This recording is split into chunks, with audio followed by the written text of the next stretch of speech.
ಶಿವಕುಮಾರ್ ಅವರೇ, ಈಗಲ್ಲಿ ಏನೋ ಅದು ಎಂಥದ್ದು ಇಂಟರ್ನ್ಯಾಷನಲ್ ಮಾಡ್ತಿರಂತಲ್ಲ ಸ್ಟ್ಯಾಂಡರ್ಡ್ AI ಮಾಡೋಕ್ಕೆ ಹೊರಟಿದ್ದೀರಲ್ಲಪ್ಪ, ಹಾಗೇನು ಹೇಳಿದಿರಿ? ಇಲ್ಲಿ ಹೇಳ್ತಾರೆ, ಇವ್ರು ಹೋದಾಗ ಅಲ್ಲಿ ನೋಡಿದ್ದೀವರು, ಈ ಉಪನಗರದ ವ್ಯಾಪ್ತಿಯಲ್ಲಿ ಖಾಸಗಿ ಜಮೀನು 6,959 ಎಕರೆ, ಸರ್ಕಾರಿ ಜಮೀನು 2,725 ಎಕರೆ, ಒಟ್ಟು 9,684 ಎಕರೆ ಪ್ರದೇಶವನ್ನು ಒಳಗೊಂಡಿರುತ್ತದೆ.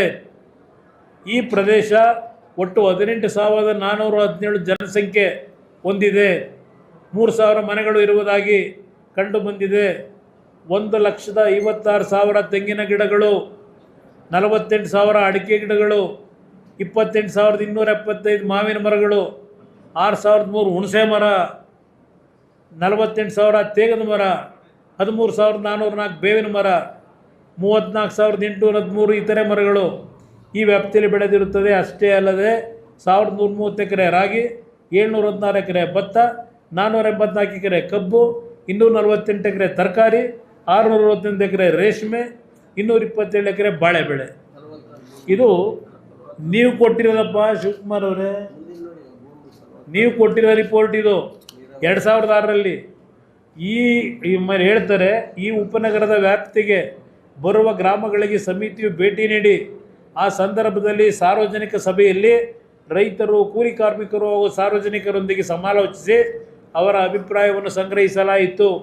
ಕೆಲವು ಜಮೀನುಗಳಿಗೆ ಖುದ್ದು ಭೇಟಿ ನೀಡಿ ತೆಂಗಿನ ತೋಟ, ತರಕಾರಿ ತೋಟಗಳನ್ನು ವೀಕ್ಷಿಸಿ ಕಾರ್ಯನಿರತ ಕೃಷಿಕರೊಂದಿಗೆ ಸಂವಾದ ನಡೆಸಿ ಮನವರಿಕೆ ಮಾಡಿಕೊಳ್ಳಲಾಯಿತು ಅಂತ ಹೇಳಿದರು. ಈ ಉಪನಗರದ ವ್ಯಾಪ್ತಿಗೆ ಬರುವ ಇಡೀ ಪ್ರದೇಶ ಅತ್ಯಂತ ಫಲವತ್ತಾಗಿದ್ದು, ನೀರಾವರಿ ಬೆಳೆ ಮತ್ತು 2 ಬೆಳೆಗಳನ್ನು ಬೆಳೆಯುವ ಪ್ರದೇಶವಾಗಿದ್ದು, ಜೊತೆಗೆ ಹೈನುಗಾರಿಕೆ, ಕುರಿ ಸಾಗಣೆ, ರೇಷ್ಮೆ ಹುಳು ಸಾಕಾಣಿಕೆ ವ್ಯಾಪಕ ಕಾರ್ಯಕ್ಷೇತ್ರವಾಗಿರುತ್ತದೆ. ಇದಲ್ಲದೆ ತೋಟಗಾರಿಕೆಯು ಸಾಕಷ್ಟು ಸಮೃದ್ಧವಾಗಿದ್ದು, ಪಶು ಸಂಪತ್ತು ಮತ್ತು ಕುರಿ ಸಂಪತ್ತು ಕೂಡ ಸಾಕಷ್ಟಿರುತ್ತದೆ. ಈ ಪ್ರದೇಶವು ಬೆಂಗಳೂರು ಮಹಾನಗರ ಪಾಲಿಕೆ ವ್ಯಾಪ್ತಿಯಿಂದ ಕೇವಲ 25 ಕಿಲೋಮೀಟರ್ ದೂರದಲ್ಲಿದೆ.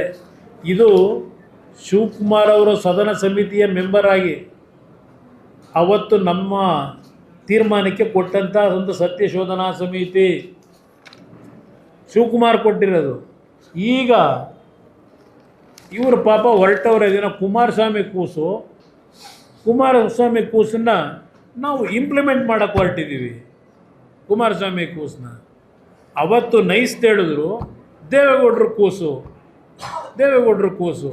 ಹೌದಪ್ಪ, ದೇವೇಗೌಡರು ಕೂಸು, ಅದನ್ನು ಒಳ್ಳೆ ರೀತಿಲಿ ಬೆಳೆಸಿ ಅಂತ ಹೇಳ್ದು, ಜನಕ್ಕೆ ಉಪಯೋಗ ಆಗಂಗೆ ಮಾಡಿ ಅಂತ ಹೇಳ್ದು.